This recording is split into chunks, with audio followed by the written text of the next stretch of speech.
Bismillahirrahmanirrahim. Allahu Akbar, Allahu Akbar, Allahu Akbar. La ilaha illallah, wallahu akbar. Allahu akbar walillahil hamd. Assalamualaikum warahmatullahi wabarakatuh. Waalaikumsalam warahmatullahi wabarakatuh. Alhamdulillahirabbil alamin. Kita berjumpa kembali di kajian komunitas Fikroh, kajian online bersama Yai Haji Muhammad Salim Imron. Dan alhamdulillah sayup-sayup terdengar gema takbir di sekitar kita dan di seantero dunia ini. Insya Allah besok hari adalah hari besar kita, hari Idul Adha. Dan bertepatan dengan itu, kajian malam ini juga memberikan tema hikmah kurban atau hikmah Idul Adha. Insya Allah Yai Salim Imron, beliau adalah sebagai Ketua Dewan Pimpinan Umum Majelis Ulama Indonesia cabang Sidoarjo dan juga pengasuh Pondok Pesantren Mabahul Hikam Putat Tanggulangin Sidoarjo. Dan insya Allah kajian ini berlangsung secara rutin setiap hari Kamis pukul 8 malam. Monggo bagi bapak-bapak dan ibu-ibu bisa share ke sahabat-sahabat lainnya, ke keluarga-keluarga lainnya, ke jamaah-jamaah masjid lainnya untuk bisa mengikuti kajian online ini via aplikasi Zoom. Insya Allah aplikasi Zoom sudah diupdate menjadi 500 partisipan, jadi bisa menampung 500 anggota Zoom. Dan insya Allah kajian ini juga disiarkan secara live streaming di YouTube dan Facebook. Di YouTube itu di channel Aurodoh TV, sedangkan di Facebook di Sahabat Masjid Indonesia. Dan mohon maaf untuk para partisipan, mic-nya kami nonaktifkan karena untuk tidak mengganggu kajian ini. Demikian informasinya, kita mulai saja kajian ini. Monggo Yai Salim Imran bisa memulainya. Assalamualaikum warahmatullahi wabarakatuh.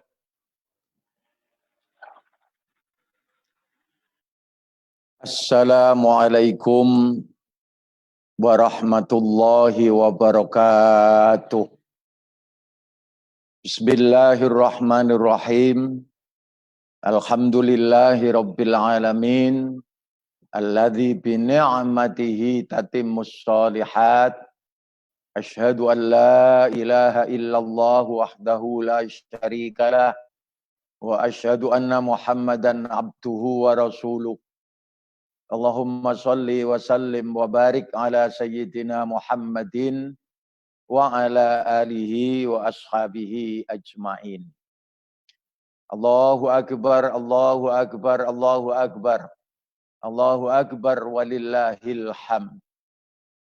Bapak-bapak, ibu-ibu, dan saudara-saudari jamaah komunitas Fikrah, kajian online MSI yang saya hormati, yang dimuliakan Allah Subhanahu wa Ta'ala juga.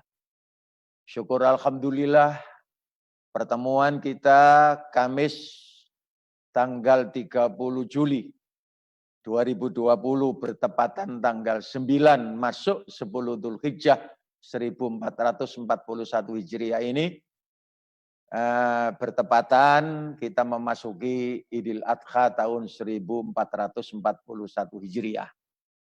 Maka tema yang kita akan bicarakan adalah hikmah terutama dari korban pada saat Idul Adha besok yang akan kita lakukan. Untuk itu marilah lebih dahulu seperti biasa kita memohon hidayah kehadirat Allah Subhanahu wa Ta'ala agar apa yang kita kaji ini membawa manfaat serta maslahah fid dunya wal akhirah. Ala hadhihi niyah. Al-Fatihah. A'udzu billahi minasyaitonir rajim. Bismillahirrahmanirrahim. Alhamdulillahi rabbil alamin. Ar-Rahmanir Rahim. Maliki yaumiddin. Iyyaka na'budu wa iyyaka nasta'in. Ihdinas siratal mustaqim. Siratal ladzina an'amta 'alaihim ghairil maghdubi 'alaihim waladdallin. Amin. Bapak Ibu jamaah komunitas Fikrah kajian online MSI yang berbahagia, saat kita bertemu lewat kajian online ini, untuk kita ingat jamaah haji yang hari ini sedang wukuf. Kalau sekarang jam 8 malam dikurangi 4 jam berarti di sana di Arafah saat-saat jamaah haji wukuf ini jam 4 sore. Setengah istirahat setelah menunaikan wukuf dengan segala aurat, wirid dan doa mereka. Setelah itu baru melanjutkan untuk menutup saat-saat wukuf menjelang tenggelamnya matahari. Maka kita doakan mudah-mudahan yang wukuf pada hari ini, kabarnya hanya 1.000 orang jamaah haji dari seluruh dunia yang ada di Saudi Arabia tanpa didatangi oleh calon jamaah haji dari luar Saudi. Mudah-mudahan wukufnya diterima Allah, hajinya juga diridhoi Allah sebagai haji yang mabrur. Sedangkan calon-calon jamaah haji yang tahun ini tertunda karena pengaruh COVID-19, mudah-mudahan bersabar, insya Allah tahun depan akan bisa dilaksanakan dengan baik juga. Jamaah sekalian yang saya hormati, saya awali dengan koreksi diri akan posisi kehidupan kita sebagai hamba Tuhan. Allah menciptakan manusia hidup di dunia ini ada 2 dimensi hubungan yang tidak bisa kita lupakan. Yang selalu ini terus diingatkan oleh ajaran agama Islam. Satu sisi sebagai makhluk Tuhan, dan di sisi yang lain sebagai makhluk sosial. Sebagai makhluk Tuhan, Allah menciptakan kita untuk hidup di planet bumi ini dengan disediakan fasilitas hidup. Yang menurut bahasa agama karunia nikmat fadl dari Allah kepada hambanya umat manusia termasuk kita di dalamnya ini. Dan ini sudah kita rasakan sedemikian rupa, komplit sudah, tak terhitung. Ini hak hidup sudah kita terima. Kewajiban kita adalah pengabdian. Karena Allah menciptakan manusia pada dasarnya diminta diperintah untuk ibadah. Wa ma khalaqtul jinna wal insa illa liya'budun. Pengabdian. Inilah yang disebut hak dan kewajiban antara manusia dengan Tuhannya. Allah sudah memberikan fasilitas hidup, hak sudah kita terima, maka kewajiban kita adalah mengabdi beribadah, melaksanakan perintahnya serta menjauhi laurinya. Alhamdulillah ini sudah kita lakukan secara kontinu istiqomah sejak kita mengerti ajaran Islam. Hanya kita berharap dan berdoa mudah-mudahan pengabdian kita diterima oleh Allah.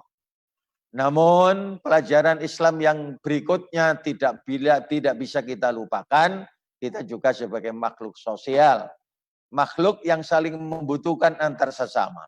Sehingga di samping kita diperintah beribadah kepada Allah, juga bergaul dengan sesama manusia. Kita butuh orang lain juga butuh dengan kita. Timbul interaksi sosial, pergaulan dengan sesama manusia, dengan pesan sponsor, bawa budi pekerti yang baik, akhlakul karimah. Nah ini berdasarkan firman Allah di surat Ali Imran ayat 112, Duribat alaihimud dhillatu aina ma tuqifu illa bihablim minallahi wa hablim minan nasi wa ba'u bighadabim minallah wa duribat alaihimul maskanah. Dulu pernah saya ingatkan jamaah sekalian, kalau kita sering mendengar, membaca tulisan hablim minallah wa hablim minan nas, yang di layar itu saya warnai dengan tinta merah, hanya 1 ayat dalam 1 Al-Quran. 30 juz, 114 surah, 6.600 sekian ayat itu, hanya ada 1 ayat di 112 surat Ali Imran. Yang artinya, manusia ini termasuk kita akan diliputi kehinaan di mana saja berada. Meloncat akan mendapatkan kemurkaan dari Allah. Akan diliputi kemiskinan dan kepapaan. Mengapa? karena tidak berpegang kepada tali Allah dan tidak berpegang kepada tali manusia.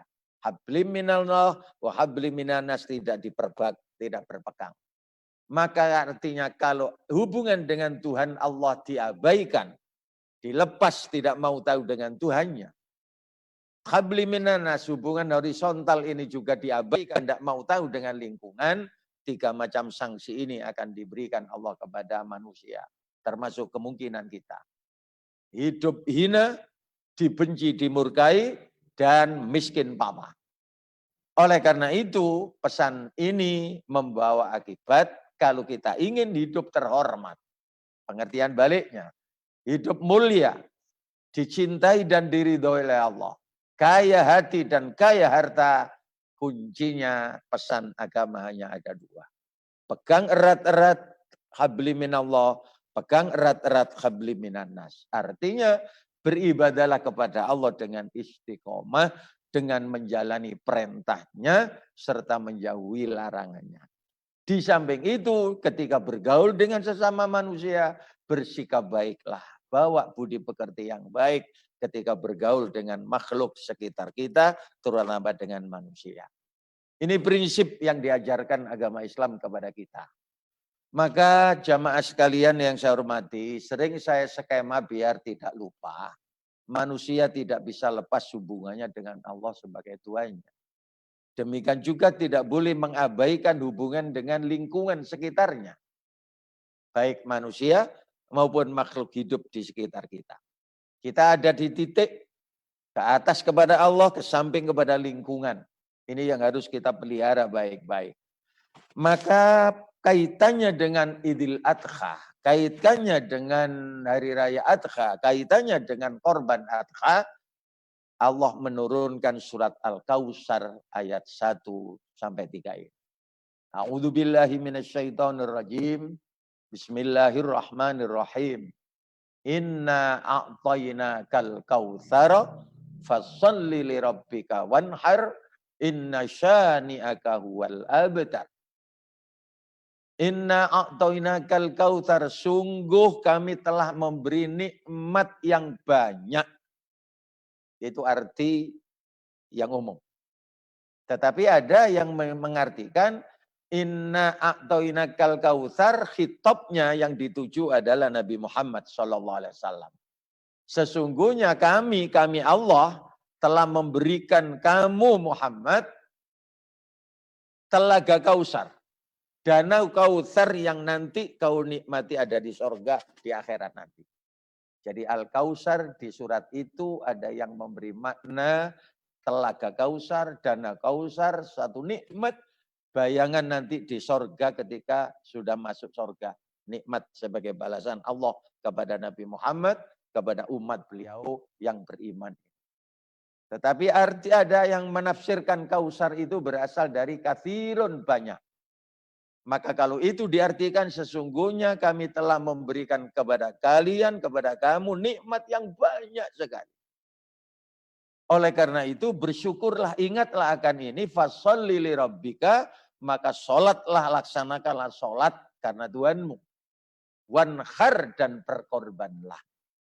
Inna syani'aka wal abtar, sungguh orang yang membencimu Muhammad, dialah yang akan terputus dari rahmat Allah. Nah, mari kita ambil pengertian yang kedua tadi saja, bahwa Allah mengingatkan melalui ayat pertama kita sudah diberi nikmat oleh Allah banyak sekali. Tak terhitung sudah. Jasmani, rohani, keluarga, harta, benda, ilmu pengetahuan, lingkungan, sampai bangsa dan negara. Semuanya tak terhitung banyaknya. Untuk itu diingatkan oleh Allah sebagai rasa balas, rasa syukur ada 2. Fasholli lirabbika wanhar, laksanakanlah sholat untuk mengharapkan ridho Tuhan dan berkorbanlah. Nah, di sini ada hubungannya dengan hablim minanas wa hablim minanas sebagai pengantar di muka. Nikmat sudah banyak kita terima dari Allah, rasa syukur oleh Allah ditunjukkan. Hablim minallah, sholatlah. Hablim minanas, berkorbanlah. Ini yang harus kita ingat pada saat-saat kita ini. Nah, berbicara tentang banyaknya nikmat, Allah sudah menyatakan di surat Ibrahim ayat 34, wa in ta'uddu ni'matallahi la tuhsuha. Andaikan kamu sekalian menghitung berapa banyaknya nikmat Allah, apapun jenisnya, niscaya kalian tidak bisa menghitung. Kewajiban kita bukan untuk menghitung-hitung berapa banyaknya nikmat. Tapi kewajiban kita adalah mensyukuri nikmat dengan cara meyakini dalam hati bahwa apapun macamnya nikmat itu karunia dari Allah. Karena hati itu abstrak, gaib, maka lisan harus memuji Allah. Minimal, alhamdulillah, rabbil alamin. Prakteknya menggunakan nikmat untuk kebaikan. Maka kalau cara bersyukur kita dengan hati kita, dengan lisan kita, dengan praktek kita, ini loh. Di surat Ibrahim ayat 7 Allah berjanji. Fa'idh ta'adzana rabbukum la'in syakartum la'azidannakum. Allah telah memaklumkan bahwa sesungguhnya jika kalian bersyukur, pasti kami akan menambah nikmat dunia sampai akhirat nanti. Tapi sebaliknya ancaman Allah juga pun dinyatakan. Walain kafartum inna adzabi lasyadid. Kalau kalian ingkari nikmat-nikmat Allah ini, sesungguhnya azabku, kata Allah, pedih sangat. Sakit sekali. Nah, kufur artinya hati tidak mengakui dapat nikmat dari Tuhan. Lesan tidak pernah muji-muji kepada Allah. Apalagi praktek. Nikmat disalahgunakan untuk mendurhakai Allah. Itu kufur namanya. Sebentar lagi Allah akan menimpakan musibah yang gede. Nah, peringatan lagi dari Allah di surat Luqman, wa man syakara fa innama yashkuru li nafsi. Barang siapa yang bersyukur kalau dapat nikmat, hakikatnya syukur itu untuk dirinya sendiri. Kalau kita bersyukur, Allah tidak badi, tidak untung, tidak laba, tidak mengambil keuntungan ketika kita bersyukur. Tapi syukur itu akan faedahnya, manfaatnya kembali kepada diri kita sendiri. Itu yang harus kita ingat. Maka di muka saya sebut syukur itu adalah pernyataan terima kasih kepada Allah dengan memujinya melalui 3 tahap. Hati meyakini nikmat itu datang dari Allah. Lesan memuji Allah termasuk takbir ini. Allahu Akbar, Allahu Akbar, Allahu Akbar. Allahu Akbar walillahil hamd. Itu pujian rasa syukur pada saat Idul Fitri dan Idul Adha. Perilakunya menggunakan nikmat untuk kebaikan. Kalau kita diberi rezeki Allah, kaitannya wanhar, berkorbanlah. Itu baru syukur yang hakiki. Jamaah sekalian yang saya hormati, ada lagi peringatan dari Nabi ini. Hubungannya dengan korban. Malam yaskurin nas, lam yaskurillah. Barang siapa yang tidak bersyukur kepada sesama manusia, tidak pandai berterima kasih kepada sesama manusia di lingkungannya, berarti ia tidak bisa bersyukur secara sempurna kepada Allah. Hadis riwayat Imam Ahmad dari Nu'man bin Bashir ini menyatakan, belum cukup kalau kita hanya baca Alhamdulillah Rabbil Alamin. La ilaha illallah. Allahu Akbar, Allahu Akbar, Allahu Akbar. Allahu Akbar walillahil hamd. Belum cukup itu. Sempurnanya, terima kasih kepada sama manusia. Loh, lah kok begitu? Karena Allah memberikan nikmat itu bukan turun dari langit langsung kita terima. Rizki tidak datang dari pian, dari atap rumah, dari langit. Tapi Allah berikan rizki kepada kita melalui tangan-tangan orang lain. Innakum turzaquna bidu'afaikum, kata Allah. Sesungguhnya kamu sekalian diberi rizki, kata Nabi. Kemudian kalian diberi rizki oleh Allah melalui tangan orang yang lemah-lemah di antara kalian. Allah memang memberikan rizki kepada kita manusia. Karena itu kita wajib bersyukur. Namun rizki yang diberikan Allah kepada manusia, kepada kita itu melalui tangan orang lain. Oleh karena itu harus berterima kasih kepada lingkungan di mana kita berada. Itulah skema inna a'tainakal kautsar. Nikmat sudah kita terima dari Allah. Lingkungan itu nikmat juga dari Allah. Maka bersyukurlah kepada Allah dengan sholat. Fasholli lirabbika. Dan terima kasihlah kepada sesama manusia dengan berkorban. Itu hubungannya Idul Adha dengan inna a'tainakal kautsar fasholli li rabbika wanhar. Maka skema syukur itu wasfasolli diperintah untuk sholat, wanhar diperintah untuk berkorban. Saya ulang biar lebih dipahami. Inna a'tainakal kautsar, sungguh kami telah memberikan kamu sekalian nikmat yang banyak. Maka sebagai balasannya, fasholli, sholatlah. Wanhar, berkorbanlah. Nah, sholat ini bisa diartikan sholat fardu, juga bisa diartikan sholat sunnah. Sholat fardu 5 waktu itu, subuh, zuhur, asar, maghrib, isya, kita jalani terus sepanjang hidup kita. Itu rasa syukur kita kepada Allah, karena nikmat Allah juga kita rasakan tiap hari, tiap malam. Nabi Muhammad menganjurkan untuk menambahi sholat fardu dengan sholat-sholat sunnah. Ada rawatib, qobliyah, ba'diyah, sholat fardu.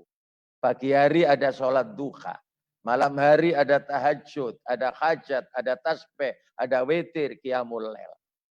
Maka yang berkaitan dengan Idul Adha, fasholli li rabbika, adalah sholat Idul Adha. Yang insya Allah besok hari Jumat, tanggal 10 Dzulhijjah 1441 Hijriah, bertepatan dengan 31 Juli 2020, sekitar jam 6, yang WIB, nanti yang di WIT dan di tengah yang waktu Indonesia Timur sama barangkali jam 6-nya dianjurkan untuk melakukan sholat sunnah Idul Adha.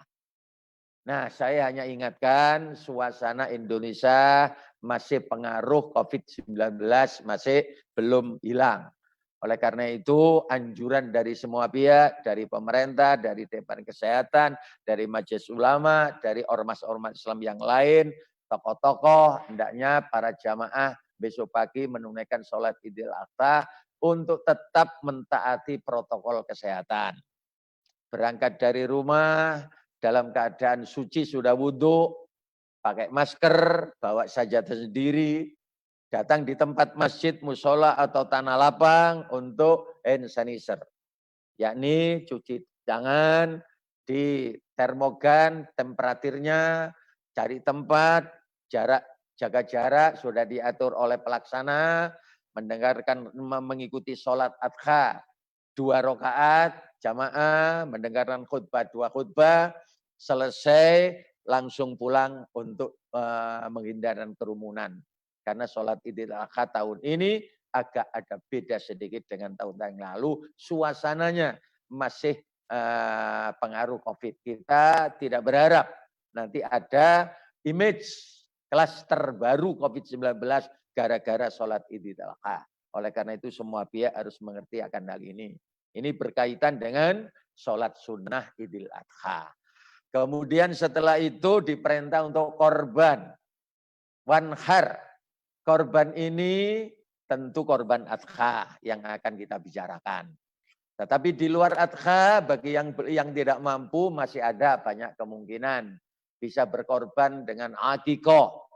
Akikoh itu penyembelihan kambing terkait dengan bayi yang baru lahir. Kelahiran bayi, akikoh. Yang menunaikan haji sekarang, kalau pilih haji tamattu dan haji kiron kena dam haji. Dam tamattu, menyembelih seekor kambing. Melanggar larangan-larangan ihram haji, juga begitu, ada denda beratnya menyembelih seekor kambing dam haji. Itu juga korban. Ada yang infak, karena punya kelebihan uang banyak, lalu uang dan hartanya dibelikan kambing, dibelikan hewan untuk diinfakkan. Bisa. Tidak pakai hewan, infak ini juga berkorban. Sodakoh itu termasuk korban. Jariyah termasuk korban. Wakaf termasuk korban. Hibah termasuk korban. Artinya menyisihkan sebagian rizki yang sudah diberikan Allah kepada kita untuk kepentingan pihak lain. Itu arti korban secara umum. Sedangkan korban secara khusus, penyembelihan sejenis binatang untuk mendekatkan diri kepada Allah, utamanya pada saat-saat Idul Adha yang waktu penyembelihannya tanggal 10 Dzulhijjah, berikut hari-hari tasyrik tanggal 11, 12, dan 13 bulan Dzulhijjah.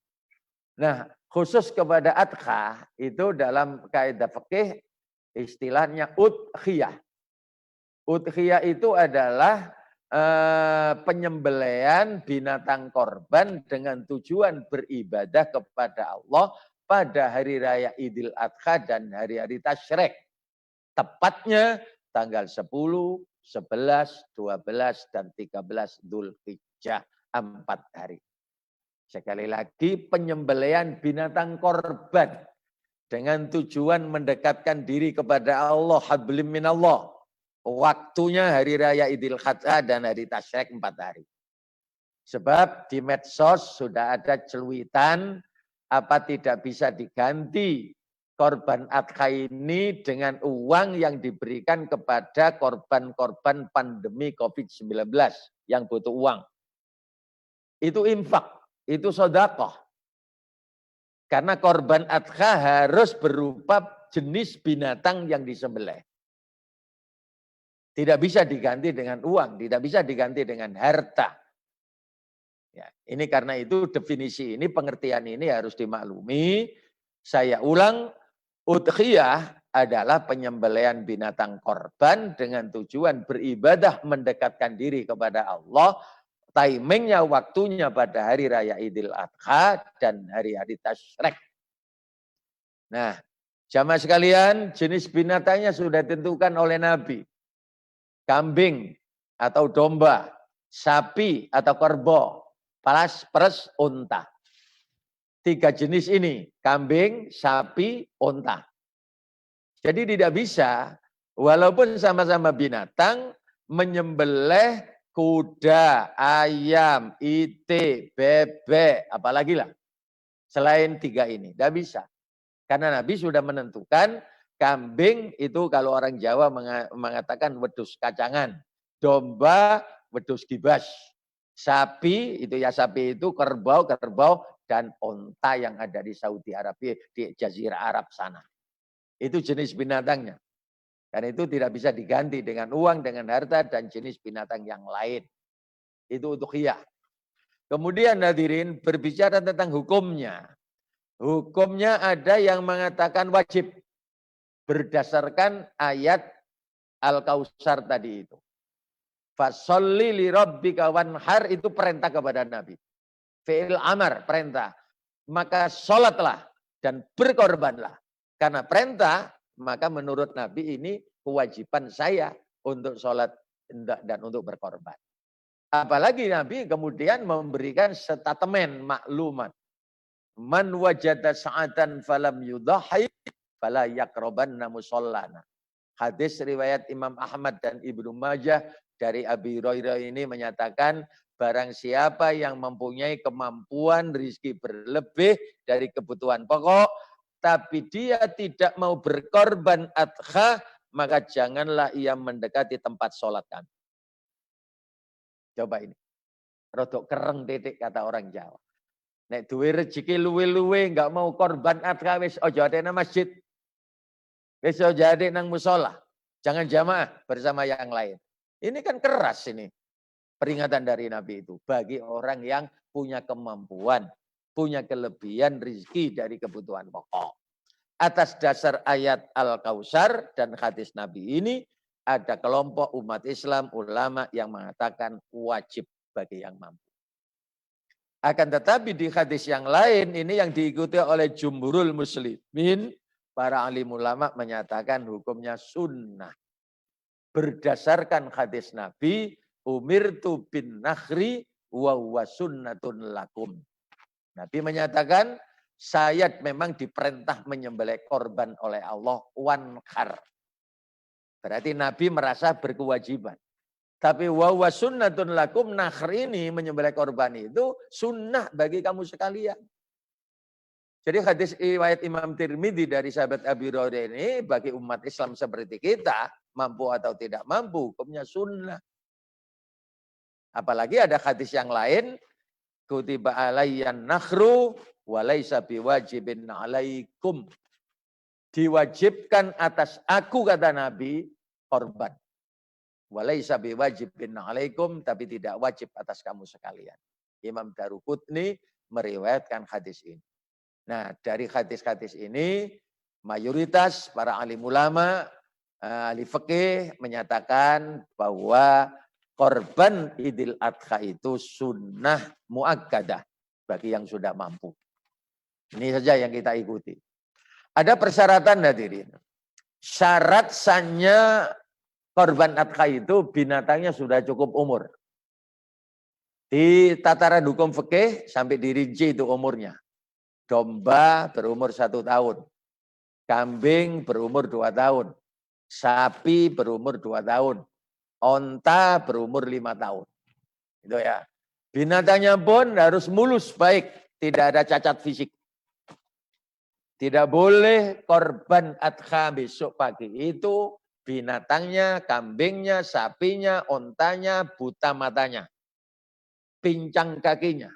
Kurus kering. Sakit. Apalagi kena virus. Putus telinganya, putus ekornya. Nabi sendiri yang menyatakan akan hal ini sebagaimana sabda beliau ini. Nih. Antatbahu illa tadbahu illa musinnatan illa anta'assaru alaikum. Fatadbahu jaz'atan minal dha'ni. La tadbahu, janganlah kalian sembelih binatang korban kecuali yang berumur 2 antara 3 tahun. Masih muda. Kecuali jika sulit kalian dapatkan, maka sembelihlah kambing yang usianya 4 sampai 5 tahun. Nah ini, kawan muslim. Ada lagi dari hadis Nabi. 4 macam binatang tidak boleh dalam korban adha. Al-aura, al-bayin. Yang sakitnya itu terang. 6 macam ini. Telah tajuzu fi dohaya. Apa itu? Pertama, buta mata sebelah, nyata butanya. Jadi nuwun sewu, maaf, binatangnya tidak boleh buta, nyata butanya. Karena itu bagi panitia yang mau cari binatang harus teliti betul, matanya benar-benar kelihatan. Wal maridatul bayyin maradhaha. Dan yang sakit, yang nyata-nyata sakitnya. Karena itu Departemen Kesehatan, terutama yang berkaitan dengan kesehatan hewan, itu terjun untuk meneliti apakah sapi dan kambingnya ini membawa penyakit. Jawab, virus corona ini bisa saja bisa masuk lewat binatang ini, nanti bisa dimakan. Malah kabarnya bibit corona ini kan semula dibawa oleh kelelawar, oleh anjing, oleh kera. Kemudian dikonsumsi oleh beberapa kelompok manusia yang akibatnya masuk, setelah itu proses virus corona menyebar ke seluruh dunia. Karena itu penting, Nabi sampai menyatakan binatang yang akan dibelih harus bebas dari sakit. Wal arja, yang pincang, yang jelas-jelas pincangnya. Wal kabiratu lal tungki, dan yang usianya tua yang tidak punya sum-sum. Jadi ketuaan itu tidak bisa. Entah Pak Un ini termasuk tuwek ini. Dan seterusnya. Ini tidak boleh ya. Ada lagi, Ali bin Abi Thalib menantu Nabi pernah menyatakan, saya diperintah oleh Rasulullah atau Rasulullah merintah kepada kami supaya memperhatikan binatang yang disembelih untuk adha itu mata dan kupingnya. Al-aina wal udhun wala nudhi bi aura, dan supaya tidak kami korbankan yang buta sebelah. Nah, sebelah matanya buta tidak boleh, yang cacat kupingnya, korengen, yang ompong giginya. Nah, oleh karena itu biasanya giginya kambing dan sapi itu dilihat, kata orang Jawa, wis poel lah. Tapi telitinya seperti itu. Karena ini pengorbanan harus baik. Mengapa ini semuanya disyaratkan? Karena Nabi secara umum menyatakan innallaha thayyibun la yaqbalu illa thayyiban. Sesungguhnya Allah itu zat yang baik. Tidak bisa menerima kecuali yang baik-baik. Maka dalam kaitan infak, sedekah, ibadah, wakaf, jariyah, utamanya korban adha harus jenis lahirnya baik, thayyib, baru diterima oleh Allah. Jamaah tentu masih ingat sejarah menyatakan korban pertama kali di tengah-tengah manusia ini kan yang dilakukan oleh putra-putranya Nabi Adam alaihissalam. Singkat kata, Allah menciptakan Nabi Adam di sorga. Setelah itu kemudian diciptakanlah Ibu Hawa. Karena melanggar larangan, Allah kemudian menurunkan Nabi Adam dan Ibu Hawa ke bumi ini. Menurut riwayat yang saya baca, Nabi Adam diletakkan di daerah India sekarang ini, Ibu Hawa diletakkan di Jeddah. Ada yang menyatakan 100 tahun, ada yang mengatakan 200 tahun beliau berdua saling mencari. Akhirnya oleh Allah dipertemukan di Jabal Rahmah, Bukit Arafah. Di Arafah sana. Ini yang saat ini 1.000 orang jamaah haji yang resmi menurut pemerintah Saudi sedang mengakhiri wukufnya hari ini, jam-jam ini di sana. Nah, ketika bertemu ini lalu menjelang di sebuah bukit yang sekarang disebut Jabal Rahmah, karena itu beberapa jamaah kadang biasanya naik ke bukit Jabal Rahmah itu mengenang pertemuan Adam dan Hawa. Setelah bertemu, biidznillah beliau berdua melahirkan anak-anak kembar terus 20 kali. Dan mesti kembar laki perempuan 20 kali. Sehingga total jumlah anaknya Nabi Adam itu 40 laki perempuan ditutup tunggal sis namanya.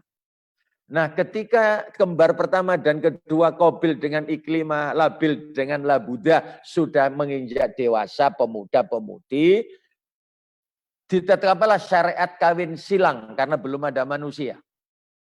Yang putra pertama Qabil ini mendapatkan adik perempuannya, saudara kembar Habil, sedangkan Mbak Yunya dapat Habil. Jadi kawin silang ini. Nah, ini ketetapan dari Allah yang disampaikan oleh Nabi Adam kepada Ananda berempat ini. Ya, ini kalau boleh saya agak rada kasar dedek, si Qabil itu ganteng, lah saudara kembar putrinya yang Labuda itu cantik, sedangkan yang kedua adiknya itu Habil itu rupanya agak jelek, yang putri juga jelek. Kawin silang yang ganteng dapat jelek, yang Mbak Yu ayu cantik dapat jelek. Ini kawin silang hasilnya ya kita ini ganteng gak ganteng, ayu gak ayu ini sedang-sedang saja. Tapi ini kemudian dijadikan fitnah oleh iblis untuk goda agar supaya Qabil tidak terima dengan keputusan kawin silang. Akhir cerita, maka untuk menentukan siapa benar siapa salah diperintahlah untuk berkorban. Nah, ini ayatnya. Watlu alaihim naba'a bnai Adam bil haqq idz qarba qurbanan fatuqbila min ahadihima wa lam yutaqabbal min al-akhar. Qala la'tulannak qala inna ma yutaqabbalullahu minal muttaqin. Coba lihat terjemahnya. Surat Al-Maidah ayat 27. Ceritakanlah Muhammad kepada mereka tentang kisah kedua putra Adam, Habil dan Qabil, Qabil dan Habil. Menurut cerita yang sebenarnya. Ingat ketika keduanya mempersembahkan korban. Maka diterimalah dari salah seorang dari mereka berdua, si Habil, korbannya Habil, adik, itu yang diterima. Dan tidak diterima dari yang lain, sang kakak Qabil.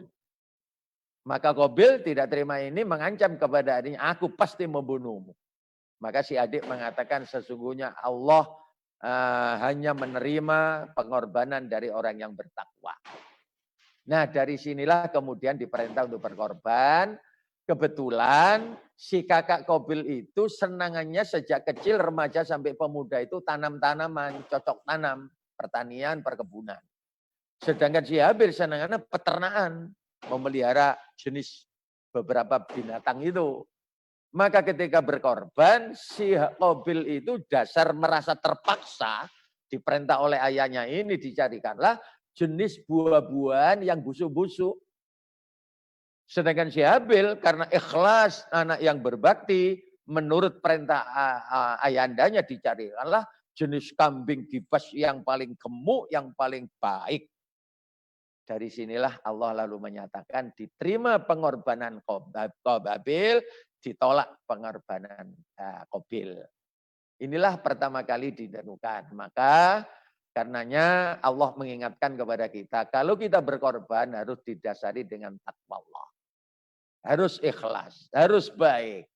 Uang yang dipakai membeli jenis binatang juga baik, halalan thayyibah. Jenis binatangnya fisik, tidak ada cacat dan baik. Baru nanti diterima oleh Allah. Nah yang ketiga, seekor domba atau kambing untuk satu orang muslim, dan seekor sapi atau kerba dan unta untuk 7 orang muslim. Ini Nabi yang menyatakan, amarna ma'a Rasulillah sallallahu alaihi wasallam nakharna ma'a Rasulillah fis safari amal Hudaybiyah al-baqarah wal badana an sab'atin. Kami telah menyembelih korban bersama Rasulullah pada tahun Hudaybiyah seekor sapi atau onta untuk 7 orang. Sedangkan hadis yang lain kambing untuk 1 orang. Nah, ini berarti 1 orang bisa membeli seekor sapi, lalu diperuntukkan oleh istrinya, oleh anak-anaknya, oleh ibunya, oleh bapaknya, 7 orang. Atau urunan. 1 orang misalnya hari-hari ini saya dengar 3 juta, 3 juta per orang. Dengan harga 21 juta sapi yang sedang-sedang ini. Maka 1 orang 3 juta, 3 juta, 3 juta berarti 7. Itu sapi, tidak boleh melebihi. Jadi kambing juga begitu adanya. Waktu penyembelihannya dimulai setelah sholat Idul Adha tanggal 10 Dzulhijjah dan berakhir sebelum terbenam matahari tanggal 13 Dzulhijjah. Jadi harap diingat, penyembelihan korban Adha harus selesai sholat Idul Adha besok pagi hari Jumat tanggal 10 itu. Tidak boleh sebelumnya. Dan berakhir hari Sabtu, Ahad, Senin, Ba'dal Asr. Itu berakhir. Ada 4 hari. Jumat, Sabtu, Ahad, Senin. Ini hadisnya.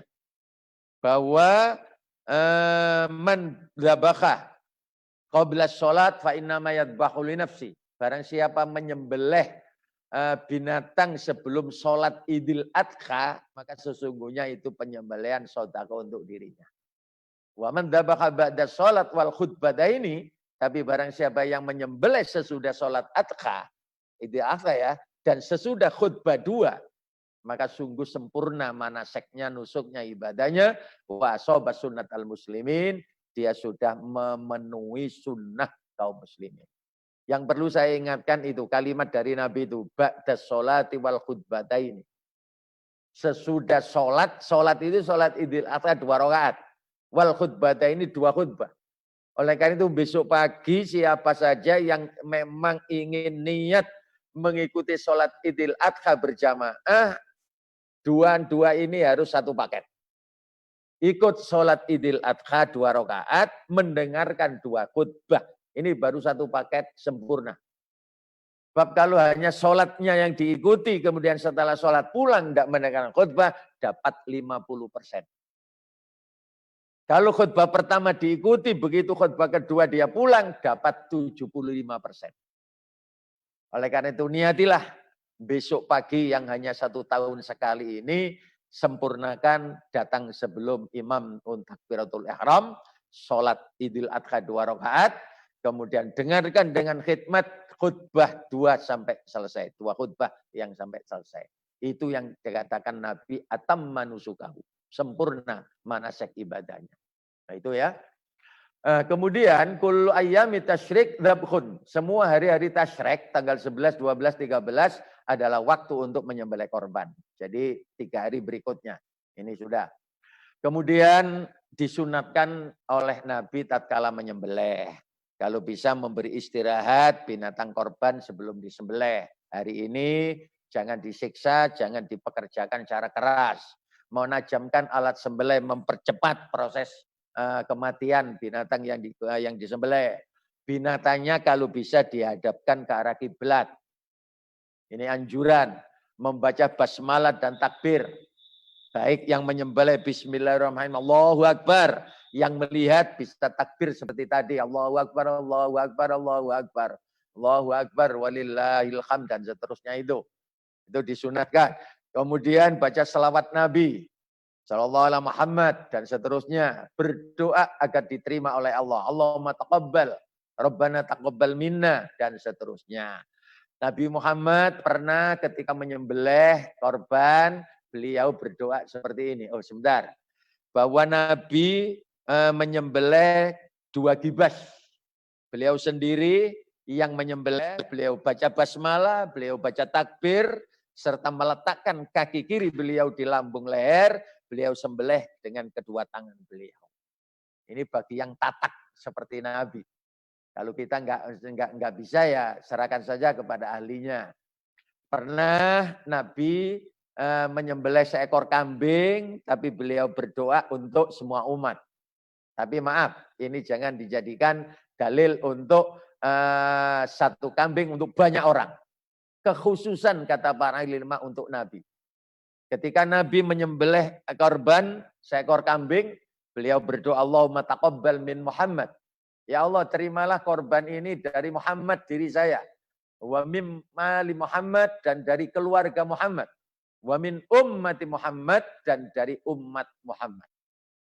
Ini kekhususan Nabi. Karena Nabi kasihan kepada keluarga beliau banyak yang tidak punya. Tidak mampu untuk korban. Ditalangilah oleh Nabi. Kemudian umat beliau yang bejibun banyaknya sudah menyebar ke seluruh dunia. Tidak semuanya diberi rezeki oleh Allah mampu beli jenis hewan korban. Oleh karena itu untuk nalangi lagi dana talangan lah. Nabi lalu nalangi untuk umat beliau yang tidak punya, yang sepanjang hidup tidak bisa untuk menyembelih korban adha. Nah, karenanya jangan sedih Bapak Ibu sekalian kalau Allah belum menentukan rezeki cukup untuk bisa berkorban adha tahun ini. Mungkin tahun yang akan datang. Kalaupun sampai wafat tidak mampu berkorban, jangan sedih hati. Nabi sudah memberikan dana talangan kepada umat beliau ini. Tapi sekali lagi saya ingatkan, Pak Yai, para alim ulama kita mengingatkan ini tidak boleh dijadikan dasar untuk menyembelih seekor kambing untuk banyak orang. Ini yang saya garis bawahi. Kemudian hal-hal yang berkaitan dengan korban, hikmahnya apa? Setelah berkorban, mari diingat bahwa hikmah yang terpenting adalah menyatakan rasa syukur kepada Allah. Inna a'toina kal kautsar. Nikmat sudah banyak kita rasakan dalam hidup. Maka korban adha, rasa syukur kita kepada Allah. Yang kedua, tanda orang yang bertakwa. Karena uiddat lil muttaqin alladzina yunfikuna fi amwalihim fis sarra wad dharra. Orang bertakwa itu selalu infak, selalu sedekah, selalu berderma, selalu mau berkorban ketika senang maupun susah. Musim aman maupun musim pandemi corona. Tetap mau berkorban di mana dia ada kemampuan. Itu tanda orang bertakwa.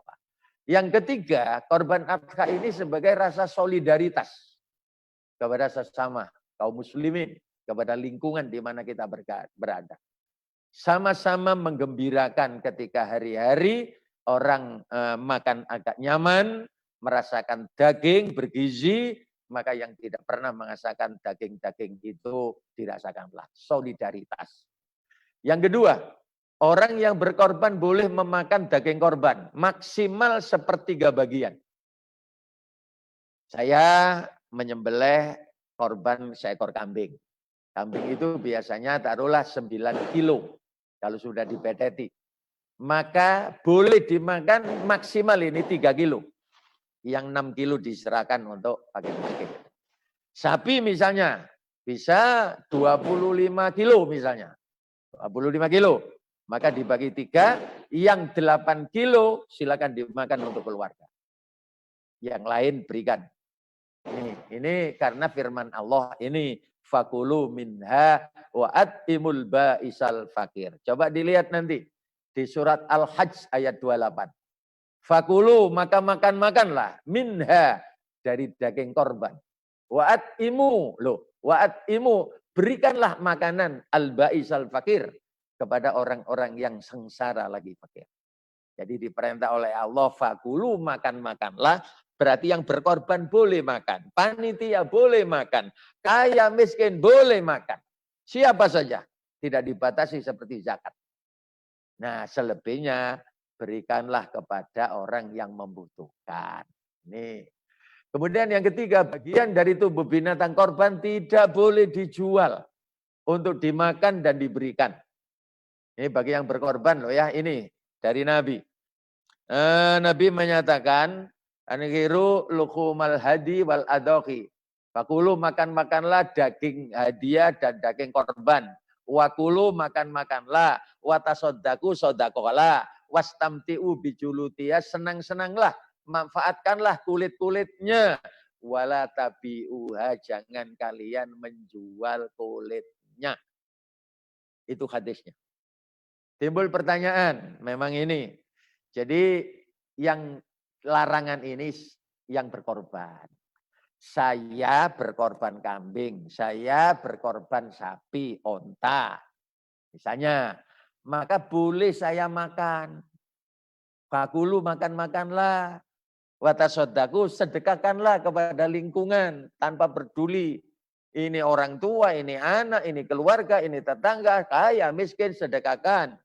Wastamti'u bijuludia, manfaatkanlah senang-senang kulitnya. Bisa dijadikan tikar untuk duduk, bisa dijadikan beduk, bisa dijadikan terbang, bisa disamak, bisa dimanfaatkan. Monggo. Kata Nabi, wala tabiwa, tapi jangan dijual.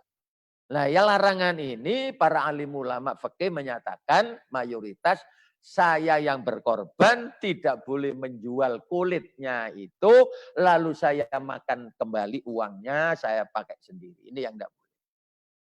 Lalu ulama memberikan jalan keluar, oleh karena itu saya, kalau memang tidak saya sembelih sendiri, serahkanlah kepada panitia. Sudahlah panitia pelaksana, saya tolong, saya korban kambing ini adha untuk diri saya serahkan penuh kepada Anda dan terserah Anda untuk apa. Maka hak milik itu panitia, maka panitia nanti boleh kata sebagian ulama fikih untuk menjualnya karena ini sudah diserahi haknya lalu digunakan untuk misalnya biaya operasional. Ya, untuk ini dan itu dan itu. Nah, sama dengan kulitnya diserahkan kepada tetangga, kepada fakir miskin. Oleh fakir miskin kemudian dijual. Tidak apa-apa, itu sudah haknya. Jadi wala tabi'uha ini penjelasan fikihnya menyatakan yang berkorban tidak boleh menjual lalu uangnya kembali untuk rokok saya, untuk nikmat saya sendiri. Itu. Hikmah terbesar dari penyembelihan korban adha itu adalah mendidik dan membiasakan umat Islam bersifat dua hal. Dermawan dan sosial. Serta menghindarkan diri dari sifat kikir dan individualis. Islam mengajarkan kepada kita untuk jadi orang sosial. Untuk jadi orang dermawan. Karena hakikatnya uang, harta, apa yang kita miliki ini sebenarnya adalah buah titipan dari Allah kepada kita untuk kita manfaatkan. Yang kemudian nanti Allah bisa mengambil sebelum kita mati. Innalillahi wa inna raji'un, diambil blank. Atau kita tinggal mati, uang dan harta kita tinggal untuk ahli waris, untuk yang hidup.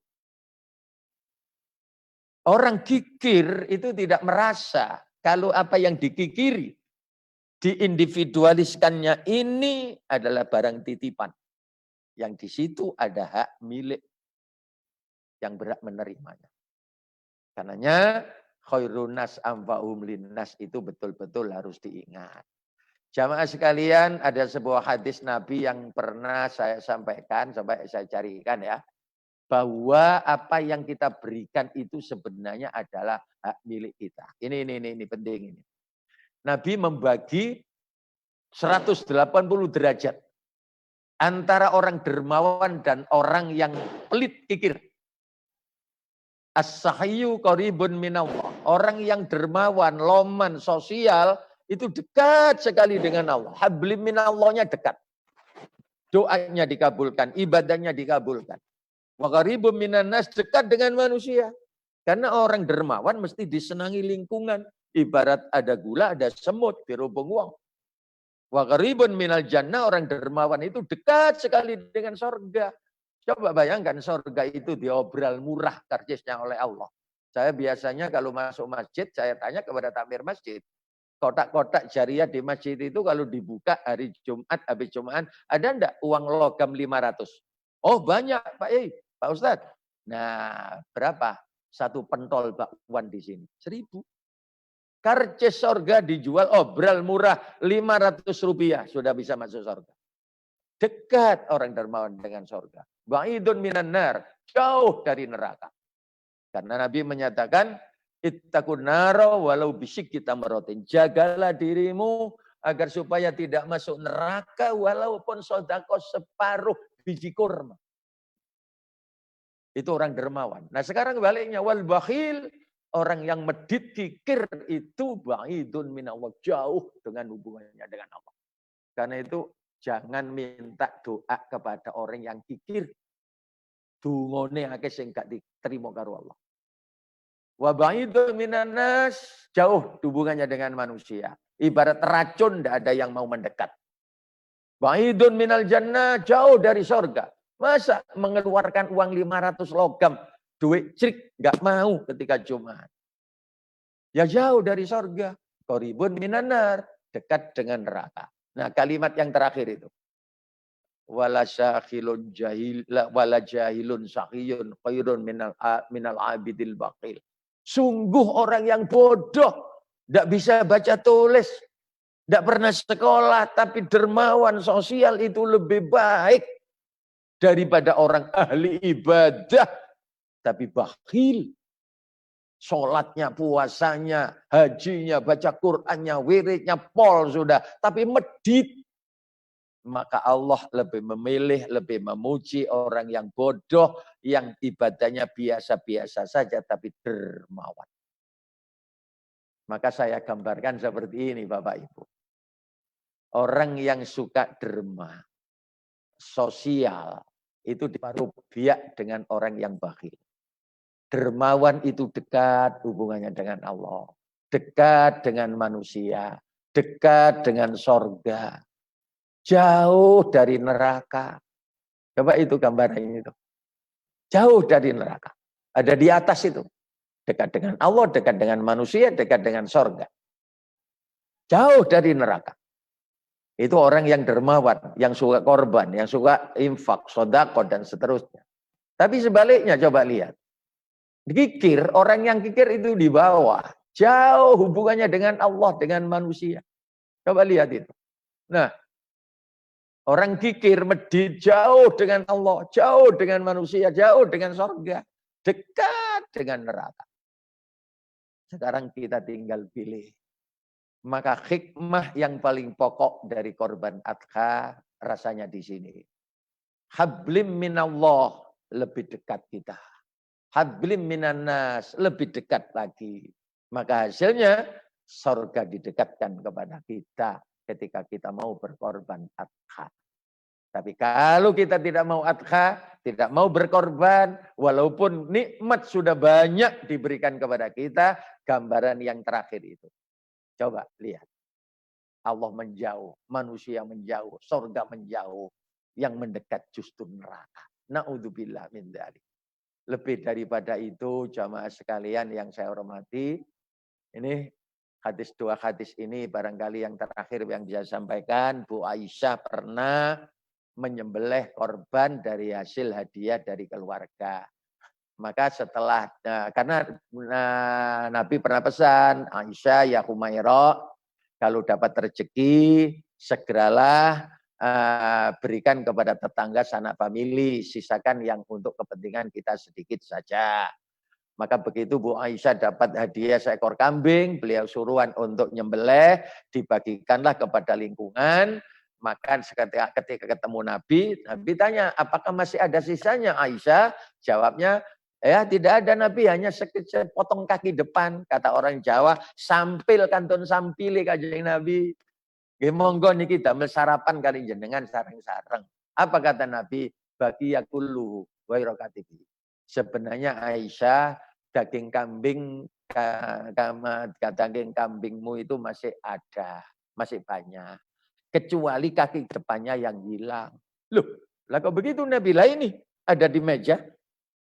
Apa yang kau sodakohkan kemarin kepada tetangga sanak famili dari kambing itu milikmu.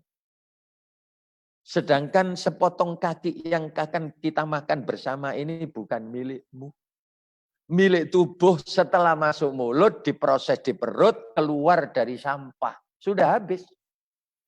Sedangkan yang kau sedekahkan itu milikmu karena pahalanya sekian banyak masuk rekeningmu, nanti ketemu di surga.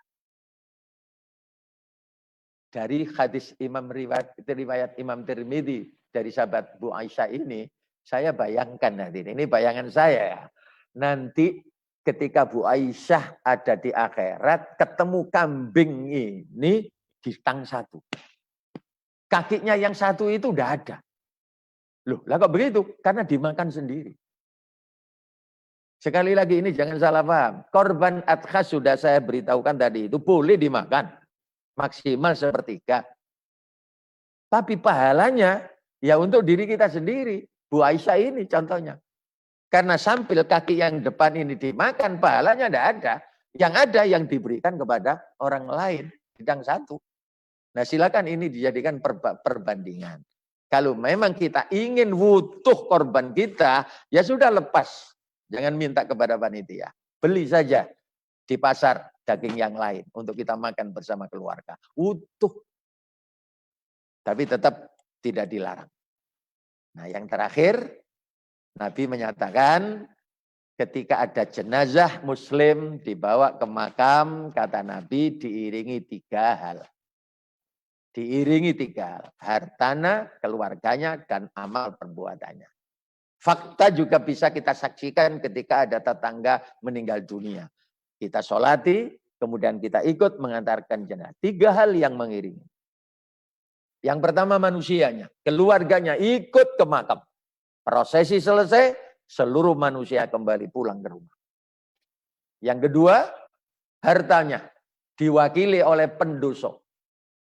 Ya, kadang-kadang pendosonya dibuntel dengan kain, dengan sewek, dengan bantal, dengan guling, diantarkan ke makam. Jenazah masuk liang lahat, maka pendosa dan ubur rampene kembali ke asalnya. Tinggal yang 3, amal perbuatannya, sodakohnya, korbannya, sholatnya, dan dosanya. Ini yang mengiring. Dan itu yang menemani nanti di alam kubur. Maka korban adha kita besok, sholat idul adha kita besok, kalau benar-benar ikhlas lillah, itu yang kita bawa nanti ke akhirat. Mudah-mudahan jamaah sekalian, kita lebih mencintai akhirat daripada dunia. Wal akhiratu khairu wa abqa. Nah ini peringatan lagi dari Nabi. Nabi tanya sahabat-sahabat, mana yang kalian cintai? Harta kalian sendiri apa harta ahli waris? Semua jawab, kata sahabat, ya tidak ada seorang pun dari kami Nabi, melainkan lebih cinta kepada harta diri sendiri. Apa betul? Betul. Harta sendiri itu adalah apa yang disedekahkan, yang dikorbankan. Sedangkan harta ahli waris adalah yang disimpan di saku, di dompet, di rekening, di rumah. Ayo sekarang pikir. Besok kita berkorban jenis kambing atau sapi. Itu milik kita. Sedangkan yang disimpan di saku, di dompet, di rekening, belum tentu milik kita. Mohon maaf. Hidup mati Allah yang menentukan. Musim COVID-19 banyak orang yang mati dadak. Kelihatan segar bugar, plek. Nah kalau sudah plek, harta milik siapa? Ahli waris. Kan itu jangan kikir kalau ada kelebihan. Dermalkan, sodakokan itu milik kita. Jangan eman-eman.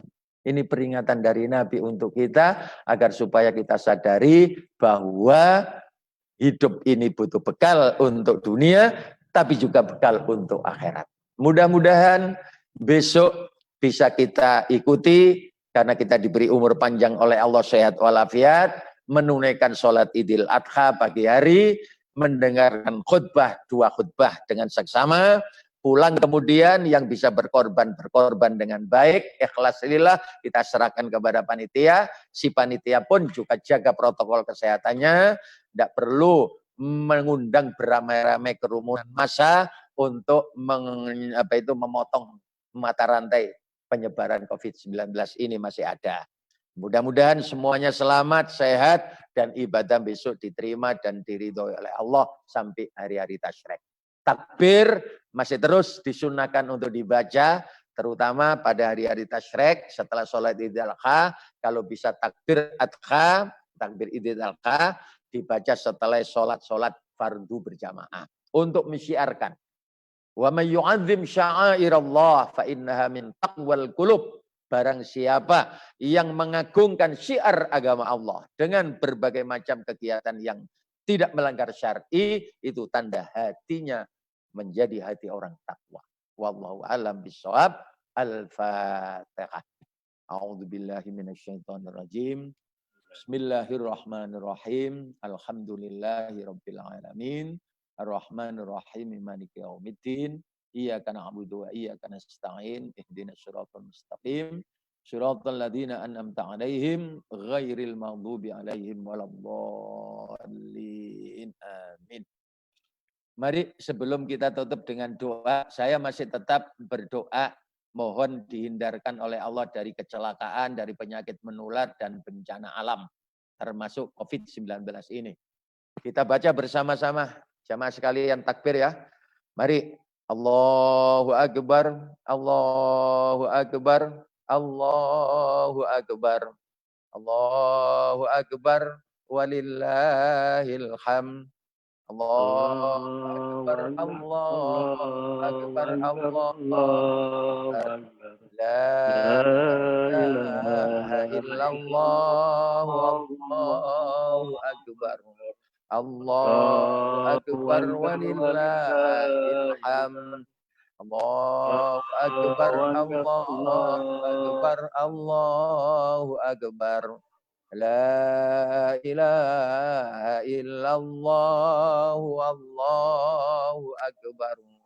Allahu Akbar walillahil hamd. Allahu Akbar. Sallim wa barik ala sayyidina Muhammad salatan tibbil qulubi wa dawaiha wa afiyatil abdani wa shifaiha wa nuril absari wa diyaiha wa ala alihi wa ashabihi ajmain. Na'udzu bi kalimatillahi tammati min syarri ma khalaq. Bismillahilladzi la yadurru ma'asmi syai'un fil ardi wala fis sama' wa huwas samiul alim. Allahumma inna na'udzubika minal barasi wal jununi wal judab wa sayyi'il asqam virus corona birahmatika ya arhamar rahimin. Allahumma inna na'udzubika min jahdil bala wa darakis syaqa wa su'il qadha wa syamadatil a'da innaka ala kulli syai'in qadir. Allahumma adfa'anna al-ghala wal bala wal waba wal fakhsha wal munkara was suyufal mukhtalifata wasyada'ida wal fidana wal mikhana ma dhahara minna wa ma batan ya innaka ala kulli syai'in qadir. Tahassanna bidil izzati wal jabarut wa tasamna bi rabbil malakut wa tawakkalna alal hayyil ladzi la yamut. Isrif anna hadzal bala wal waba wal qahta wat taun virus corona wa bil ijabati jadir innaka ala kulli syai'in qadir. Allahumma rabban nas mudhibal bash anta syafi la shifaa illa shifauka isfi amradana shifaan la yughadiru saqaman birahmatika ya arhamar rahimin. Allahumma inna nas'aluka ilman nafi'a wa rizqan wasi'a wa shifaan min kulli da'in wa saqamin birahmatika ya arhamar rahimin. Rabbana taqabbal minna innaka antas samiul alim wa tub alaina innaka antat tawwabur rahim. Wa sallallahu ala sayyidina Muhammad wa ala alihi wa ashabihi ajmain walhamdulillahi rabbil alamin. Lebih kurang saya mohon maaf dan terima kasih atas perhatiannya.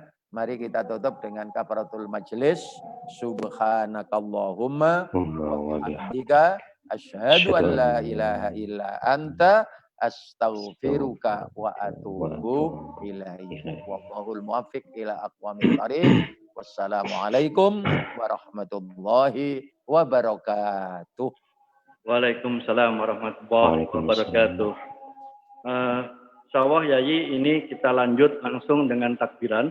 Takbiran ini akan dipimpin oleh Ustadz Muhammad Asrori, LC MHI. Beliau lulusan Mesir dan beliau saat ini berdomisili di Masjid Al-Hikmah. Jadi beliau berdomisili di Pondok Jati. Masjid beliau ada di Masjid Al-Hikmah Pondok Jati, Sidoarjo. Monggo Ustadz Asrori untuk dipimpin takbirannya. Dan untuk jamaah lain mengikuti saja karena mic-nya tidak saya buka dahulu karena nanti akan kredit. Monggo, Ustaz Asrori. Bismillahirrahmanirrahim. Assalamualaikum warahmatullahi wabarakatuh. Sahib al-fadilah Syekhona Kiai Haji Muhammad Salim Imron yang sama-sama kita taati. Masyayikhona al-a'izza wa ulama anal kurama. Mari kita sama-sama bertakbir. Saya mohon izin kepada segenap para ulama dan para ustadz di sini. Kita akan bertakbir dengan takbir yang standar 3 kali. Dan kalau Imam Ghazali itu memberikan tips takbir itu, ayyula misat takbir qulubana qabla alsinatina. Sebelum dilisankan itu mestinya hati kita tersentuh dulu. Kita mantapkan hati dulu. Bismillahirrahmanirrahim. Allahu akbar, Allahu akbar, Allahu akbar. La ilaha illallah. Allahu akbar, Allahu akbar, walillahil hamd. Allahu akbar, Allahu akbar, Allahu akbar, la ilaha illallah. Allahu akbar, Allahu akbar, ilham. Allahu akbar, Allahu akbar, Allahu akbar. La ilaha illallah. Allahu akbar, Allahu akbar, walillahil hamd. Allahu akbar, Allahu akbar, Allahu akbar. La ilaha illallah, Allahu akbar.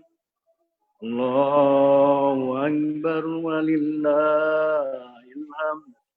Allahu akbar, Allahu akbar, Allahu akbar.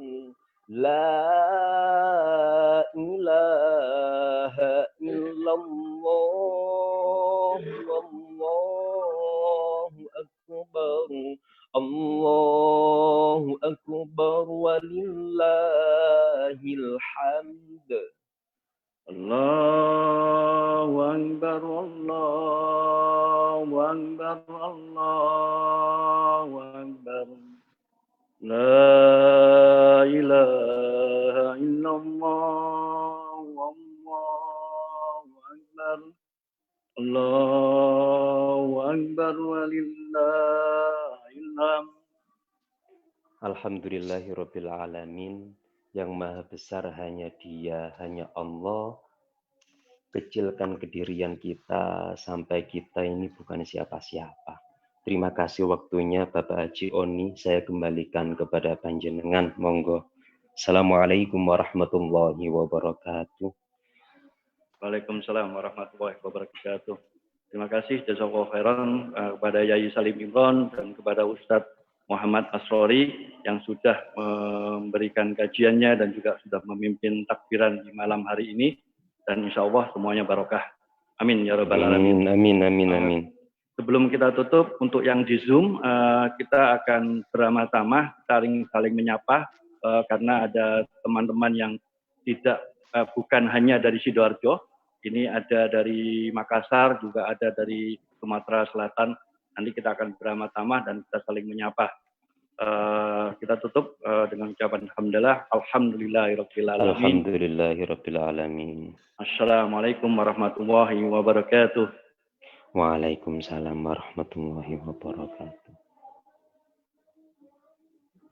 Oke, Bapak